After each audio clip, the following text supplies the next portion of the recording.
SLOplays, and I am back yet again with another Dragon Ball Sparking Zero DLC Pack 4 speculation and discussion video. We are going to be focusing on movie characters. That is right, my friends. We are confirmed to be getting 2 movie characters in this DLC. I want to also go over what else we could potentially get if they are going to show more at Battle Hour this year. Okay, we are less than a week away from the big reveals of Battle Hour. I personally think it's just going to be an expansion of whatever we have already seen. So basically, the characters that they teased, like, you know, Zangya, Pikkon, etc., right? We're probably going to see actual, like, gameplay footage of them instead of just, like, a one-frame thing in that, you know, initial teaser trailer that we got. So they're just going to be showing a little bit more of it. They'll probably announce a release date for it, as well as the release of Survival Mode coming this Sunday in terms of what we could see for information. Again, Survival Mode, I don't know exactly when that's going to drop. They confirmed it for spring, so we don't know, you know, the exact day, but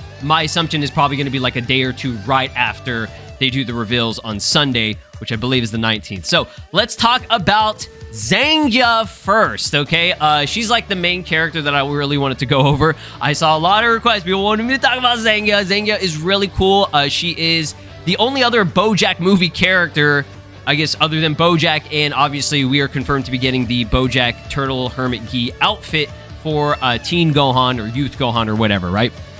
So she was a DP4, so she's not, you know, horrible, but I mean, she's not really super strong or anything, you know, she wasn't like a crazy character.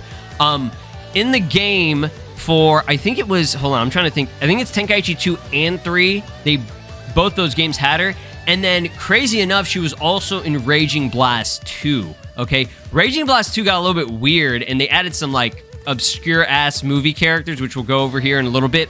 But in terms of attacks, I wanted to break down what to expect for her. She's likely going to have the same exact moveset that she's always had. I think this same moveset also carried over to Raging Blast 2 as well. So the fact that Spike has all that, you know, as a foundation, they're always going to be using that. That's what they've been doing for all the other previous characters that have been released and revealed.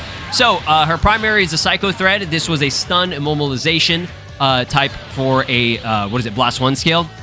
And then she had Finish Sign, which, you know, Finish Sign is Finish Sign. Blast 2 attacks, the things that you really want to see, right? We have a Shoot Blaster, which I think that was just like key shots or whatever. Key shots, back shots. Trap Shooter, which that is like I guess a Era race. Is it Heron? I don't even know. It's like HERA is the race of what the Bojack squad is, right? Trap Shooter is like the one, right? That's like the thing I think pretty much all of them have. And then her ultimate was a Sky Zapper. Now, I believe that, I mean, this says right there it was a rush. From what I went back and I actually played Raging Blast 2 this morning, and it was so gas, dude. Raging Blast 2 is actually really fun, okay? Not as good as the Tenkaichi games and not as good as Sparking Zero, in my opinion, but I still had a lot of fun. I was just trying to mess with her a little bit to try to see, you know, what her attacks look like. So Sky Zapper is just a complete rush down. She just does a bunch of combos and you know, kicks, and I think she finishes off with like a backflip bicycle kick type of thing. So you'll probably be seeing gameplay and everything on screen to kind of give you guys a good visual of what it looks like. I'm using Raging Blast 2 as the actual gameplay for it, just because it looks a lot nicer. Tenkaichi 3 kind of outdated, you know, 30 frames, low res and everything. It is what it is. Beautiful game still, in my opinion. Looks really good. But Raging Blast 2 definitely looks a lot cleaner, right? So, yeah, she is going to be really cool just to have, you know, some more movie characters other than which, you know, we did a separate video on Pikkon already, which we went over. His stuff is all the same across all the video games that he's in. He's pretty much in every single main, you know, Dragon Ball game at this point in time, except for Sparking Zero. So it's nice to finally, you know, get him in there. Hyper Tornado, Burning Shoot, and Thunder Flash, okay? So now we're going to get into some crazy stuff, right? I say crazy stuff. This is something that I'm very surprised by. We still don't have Salza yet, and there's no confirmation of Salza. And he was in Budokai Tenkaichi 2, as well as Budokai Tenkaichi 3. Now, Salza, I mean, he's not really a hype character, don't get me wrong. He was in the Cooler movie, right? I think his design is cool, and I think his moveset is actually pretty cool, too. And he's actually a DP value 5, so he you know, gas his ass up, right? He was actually pretty decent. So, his moveset was Explosive Wave, Finish Sign, Full Power Energy Wave, which, yeah, now I can see why they didn't want to add him.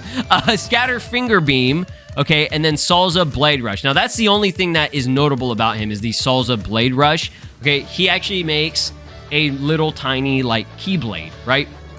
That was something at the time, to me, that was a really cool, unique thing other than, you know, Vegito doing it. But Vegito wasn't even a thing yet. You know, he was like one of the first characters, if I recall correctly, that created an actual blade made out of ki, you know, and his was more like a dagger, okay? What it reminded me of is his attack, his Keyblade was kind of like how Zamasu has like a little Keyblade that he does, where it's just like one hand. It's a very small, like, it's like a key scalpel or whatever. Like, it's a very small blade that he has. So that was a rush down, but it looked really cool. So yeah, I think having him in the game would have been awesome as well. I think that would have been the best way to round that out, in my opinion, if they did Zangya, Pikkon, as well as Salza. That would have been the best, you know, way to complete everything. And if they wanted to add more, they absolutely could have, right?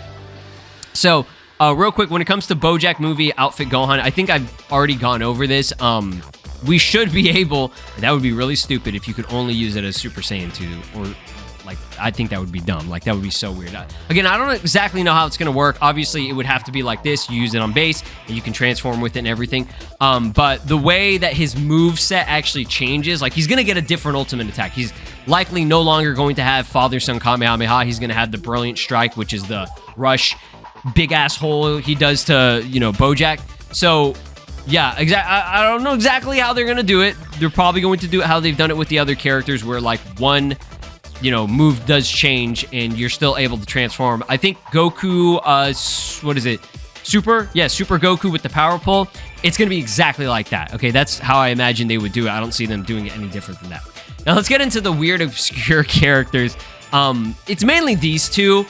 I forget their names. I think it's like Nice and Dor, or Dora, or I think it's Dor, or Dore. I don't even fucking remember. That's how forgettable these characters, like, I would have to look these characters up to figure out who the hell they were, what their names were, and I don't even remember what they did. Like, they're so forgettable. And I'm not saying that, like, you know, they're ass or anything, or like, I don't know, is there even a fan base for any of these guys? Like, I cannot believe they made it in a Dragon Ball fighting game. Like, what? I don't even, was Salza even in Raging Blast 2? I don't even know if he was.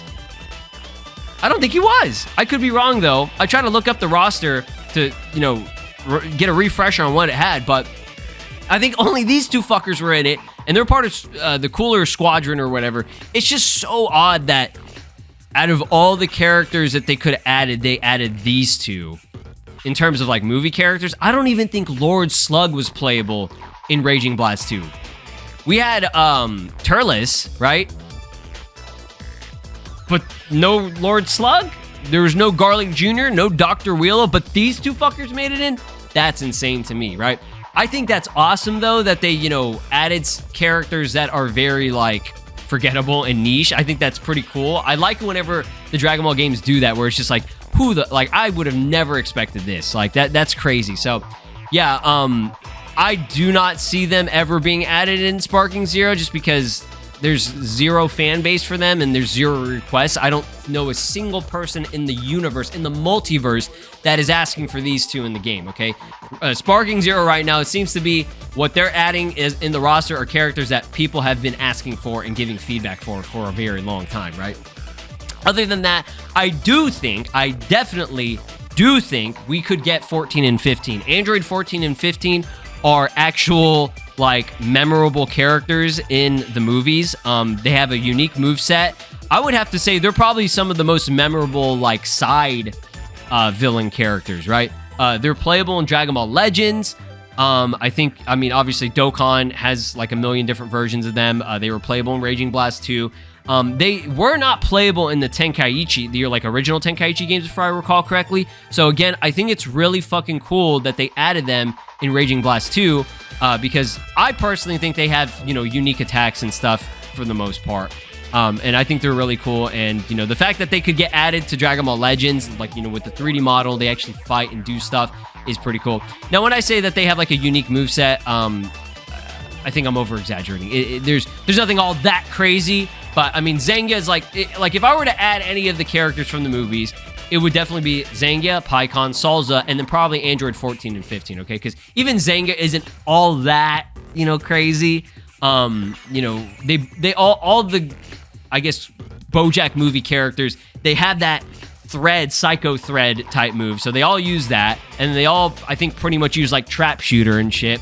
Like I think that's a skill that Bojack has, right? So maybe does he have it in Sparking? I know he has it in like what is it called? Xenoverse. Unless that was a mod. Dude, I don't even know. There's too many things that I'm fucking up here. But yeah, either way, yeah, it would be really cool. It would be awesome if we could get these guys in the game. It would kind of complete the Super Android 13 movie. Just because it's only these two guys, and then base 13 and then Super 13, right? That's all we really need. So like the other games, or sorry, the other movies had like so many other side bitches like these two, right? That like nobody gave a shit about. And again, if you are a fan of these characters and you like these characters, more power to you. These characters might as well be like Pilaf to me. Like nobody give a fuck, right? Like I personally do not give a fuck. These characters could get added. They couldn't get added. I would not lose any sleep over it, right? But Zangya, I definitely wanted her. I think, you know, she's, you know, a cool character. I love her design and everything. So yeah, having her playable is a big plus. We are absolutely winning when it comes to this. Yeah, hopefully on Sunday we'll get the actual next trailer and maybe a little bit of extra information. Obviously, I want to see that release date of survival mode as well. Hopefully it's very soon. We've been waiting a while. Not that the game is like dead or anything, because, you know, there are still active players, but the player base, there's not really much to do in the game right now since most people completed Mission 100, which I think was a fantastic addition, and they did a very good job of it. I think a lot of people jumped back onto the game in terms of people that actually care about the game.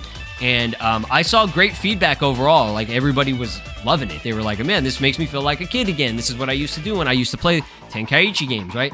So yeah, that's really nice to see. So that's gonna be it for this video, guys. Thank you all so much for watching. We'll probably do a Dragon Ball Super additional characters video, so I can include Champa in that, and, you know, other discussions and stuff, because that's I think the last character I have not actually gone over. I've gone over pretty much everyone except for him, right?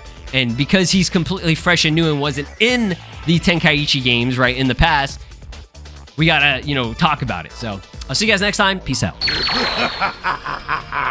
This is Broly, and you are watching SLOplays. Make sure to subscribe, or else I'll destroy your entire planet.